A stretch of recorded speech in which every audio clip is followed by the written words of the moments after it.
ہر شعبے کا ایک ایکسپرٹ ہوتا ہے، ہر لائن کا ایک ایکسپرٹ ہوتا ہے. اس سے ہٹ کر اگر میں چلوں گا تو میرا اپنا نقصان ہے. میں ایک جگہ بیٹھا تھا، تقلید سمجھا رہا تھا جوانوں کو. وہاں ایک ڈاکٹر صاحب بھی بیٹھے تھے. بعد میں کہنے لگے مولانا میں پڑھا لکھا آدمی ہوں، مجھے تقلید کی ضرورت ہی نہیں ہے. آپ یہ کیا سمجھا رہے تھے جوانوں کو؟ میں نے کہا ڈاکٹر صاحب آپ پڑھے لکھے آدمی ہیں، مجھے یقیناً آپ ڈاکٹر ہیں، پڑھے لکھے ہیں. کہنے لگے میں تو کسی کی تقلید نہیں کرتا. میں نے کہا ڈاکٹر صاحب بہت اچھی بات ہے آپ نہیں کرتے، مگر مجھے ایک بات کا جواب چاہیے. میں جب بیمار ہو جاتا ہوں تو میں کسی ڈاکٹر کو نہیں دکھاتا. ہر گھر میں بچی ہوئی دوائیوں کا ڈبہ پڑا ہوا ہوتا ہے، تو میں کسی ڈاکٹر کو نہیں دکھاتا، انہی کو دیکھ لیتا ہوں یہ فلاں ٹیبلٹ ہے، یہ فلاں سیرپ ہے. تو میں میرے بچے میرے گھر والے بیمار ہوتے ہیں، اسی میں سے کچھ نکال کے دے دیتا ہوں، خود بھی اپنے بچوں کو بھی دے دیتا ہوں. اور بہرحال کام چل رہا ہے. آپ بتائیے صحیح کر رہا ہوں یا نہیں؟ کہنے لگے خطرناک ہے کام، آپ آئندہ ایسا نہ کیجیے گا. میں نے کہا ڈاکٹر صاحب میں سمجھ لیتا ہوں نا، یہ پینیڈال ہے، یہ کالپول ہے، یہ فلاں ہے، 4-6 دوائیوں کے نام تو سب کو پتا ہے نا، تو میں سمجھ لیتا ہوں. کہنے لگے بغیر میڈیکل پڑھے، بغیر میڈیسن کے پڑھے ہوئے آپ کیسے سمجھ لیتے ہیں؟ میں نے کہا جیسے بغیر دین پڑھے ہوئے آپ دین سمجھ لیتے ہیں.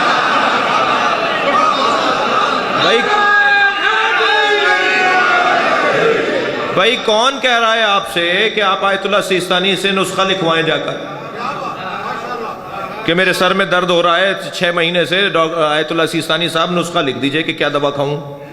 کس نے کہا ہے یہ؟ کس نے کہا ہے کہ آیت اللہ سیستانی سے جا کے جو ہماری گاڑی خراب ہو جاتی ہے تو مکینک والے کام جا کے ان سے پوچھیں کہ کون سا پرزہ لگاؤں گاڑی میں؟ ہر فیلڈ کا ایک ایکسپرٹ ہوتا ہے. یہ معقول بات ہے. یعنی اگر کوئی قرآن کی آیات بھی ہیں تقلید پر، نبی کی احادیث بھی ہیں تقلید پر، سب سے زیادہ مجتہدین کا سسٹم جس نے بنایا ہے وہ امام جعفر صادق ہے.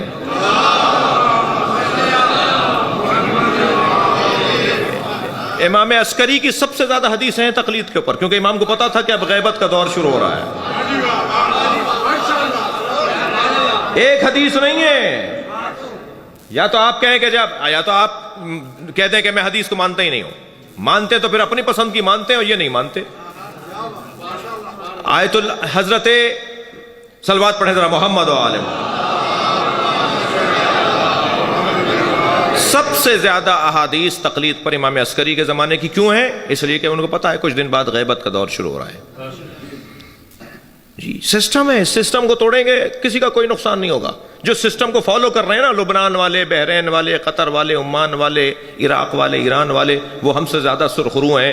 جو سسٹم کو توڑے گا وہ سرخرو نہیں ہوگا. 2 اور 2 4 کی بات ہے. میں سسٹم کو فالو کروں گا، میرا فائدہ ہے. اسی امام بارگاہ کا ایک سسٹم ہے یا نہیں؟ ایک آدمی کہہ رہا ہے میں تو ممبر وہاں لگاؤں گا، دوسرا اسے کھینچ کے کہہ رہا ہے میں یہاں لگاؤں گا، تیسرا کہہ رہا ہے یہ بلب میں تو پنکھا چلاؤں گا، وہ کہہ رہا ہے مجھے سردی لگ رہی ہے، وہ کہہ رہا ہے نہیں میں تو چلاؤں گا.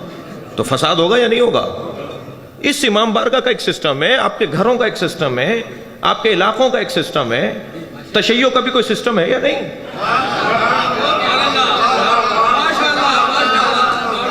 بھئی تشیع کا سسٹم ہی تو مرجعیت ہے.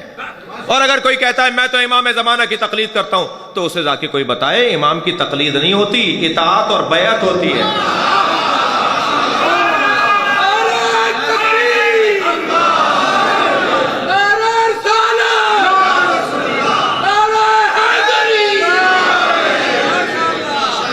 امام کی بیعت ہوتی ہے. امام کو اگر ہم نے مجتہد کہہ دیا نا تو امام کی توہین ہے. دقت چاہوں گا، ہم اپنے ائمہ کو مجتہد نہیں کہہ سکتے. مجتہد ہوتا وہ ہے جو کوششیں کرنے بعد، تحقیق کرنے کے بعد کسی نتیجے پر پہنچتا ہے. ہمارا امام کوششوں کے بعد نتیجے پہ نہیں پہنچتا، لوح محفوظ کو پڑھتا ہے. اللہ اکبر. ائمہ کو، اہل بیت کو مجتہد کہنا توہین ہے. اور تقلید مجتہد کی ہوتی ہے. جی وہ حجت ہیں، وہ لوح محفوظ پڑھنے والے لوگ ہیں.